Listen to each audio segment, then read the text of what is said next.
So initially, as we all know, that Niels Bohr gave us an atomic model in which he said that the electrons will revolve around the nucleus in circular orbits. Okay, so Niels Bohr said that in the center there is a nucleus and around which the electrons are going to revolve in a circular orbit. But then came de Broglie. He said that electron has dual nature. Now, what is the meaning of this? He said that electron will sometimes behave like a wave and sometimes it will behave like a particle. And this model of Bohr was given on the complete assumption that electron is a particle. They did not consider that electron is a wave as well.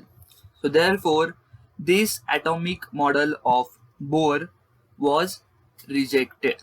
Okay, since the Bohr's atomic model was rejected, now the electrons no more revolve in orbits. This first you should fix in your mind, that electrons do not revolve in orbit. Okay.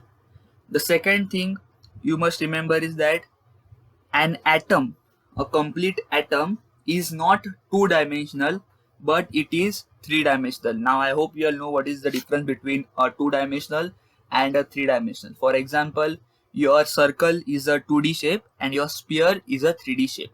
Okay, so it was confirmed that the atom is a three-dimensional shape. Okay, now moving ahead, after de Broglie, there comes Heisenberg with his uncertainty principle. Now, what did Heisenberg tell in his uncertainty principle was that we cannot find exact position of the moving electron. He said that we cannot find the exact accurate position of the electron around the nucleus. So we cannot find the exact location of an electron around the nucleus. And this was proved right. If you want to know in depth about the Heisenberg's uncertainty principle as well as the de Broglie's equation, you can find the link in the description box below, or you can simply click on this I button on the right top corner of your screen. Okay, now moving ahead, after Heisenberg and de Broglie, everyone had a doubt in mind. Then where is the electron located in an atom? How will we get to know where is the electron around the nucleus? This was the big question in front of everyone now. So here comes Schrodinger. Schrodinger gave his wave equation. This is the wave equation which Schrodinger gave to us. And what he said to us is that with the help of this wave equation, we can find a 3D region in space around the nucleus where the probability of finding an electron is high. Now, what is the meaning of this? Suppose this is your nucleus. And one thing that we know about electrons is that electrons move around the nucleus. Okay, so Schrodinger said that with the help of this equation, we cannot find the exact position of the electron, but at least we can find a region around the nucleus where the chances of finding an electron is high. I hope you'll understand what is the meaning of probability. Probability means chances. So what Schrodinger said is that we can find a 3D region in space around the nucleus where the probability, or you can say chances, of finding an electron is high. For example, he said that let us consider an hydrogen atom. And as we all know that in a hydrogen atom there is only one electron moving around the nucleus. So he said that for hydrogen atom, the region is a hollow sphere which is at a distance of 0.53 angstrom from nucleus. Now what is the meaning of this? He said that if we want to find out in which region the electron is moving, so with the help of this equation, he found out that there is a hollow sphere. And now I hope you all know what is the meaning of a hollow sphere. For example, a plastic cricket ball that we use.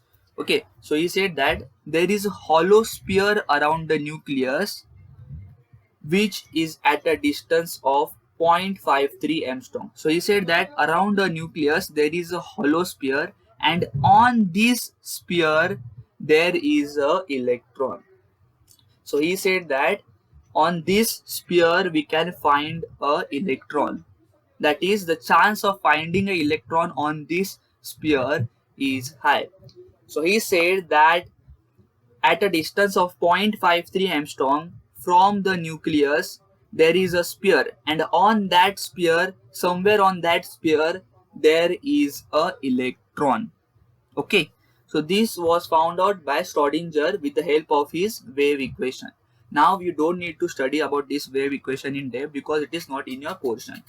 Okay, so with the help of this wave equation we can find out different shapes around the nucleus where we can find out a electron. So in the case of hydrogen, it was a sphere which is at a distance of 0.53 angstrom from the nucleus where you can find a electron. So on this sphere you are going to find a electron. I am repeating this again and again because this is the main concept that you need to understand, okay, in order to understand the structure of atom.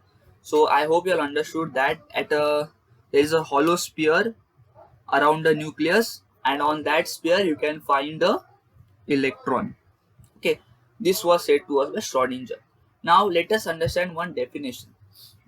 The 3D region in the space around the nucleus in which the probability of finding an electron is maximum is called as orbital. Now what is the meaning of this? Any 3D region in space, like here we have a sphere. So any 3D region in space which is around the nucleus, this is around the nucleus where the chances of finding an electron is high is called as orbital. So now I hope you all got to know what is the meaning of an orbital. An orbital is any region around the nucleus where there are high chances of finding an electron. You cannot find out the accurate position of electron, but at least we can find out a region where electron might be present. So with the help of an example of hydrogen, he said that there is a sphere at a distance of 0.53 angstrom on which you can find the electron. In like this way, the orbitals are classified into four main types. Okay, so the classification of orbitals is done into four types. The first one is S subshell, the second one is P subshell, the third one is D subshell, and the fourth one is F subshell. Okay, so now I hope I hope you all know what is the meaning of orbitals. An orbital is nothing but a region around the nucleus where the probability of finding an electron is high, and these orbitals are classified into four different types, that is S subshell, P subshell, D subshell, and F subshell. And within these subshells there comes your orbitals. That is, inside S subshell there is one S orbital. Inside P subshell there are three types of orbitals, that is px orbital, py orbital, pz orbital. And inside D subshell there are dxy orbital, dzx orbital, dyz orbital, dx square minus y square orbital, and dz square orbital. And inside F subshell category there are 7 orbitals. Okay, so these 7 orbitals there is no need for you to study because they are very complicated and you will not be asked any question in any of the examination, whether it be your NEET or JEE Mains or any of your board examination. Hey guys, check out my channel where I have uploaded physics and chemistry videos. They might be helpful for you all, and do not forget to subscribe to the channel for more such interesting videos. And guys, thank you for watching this video.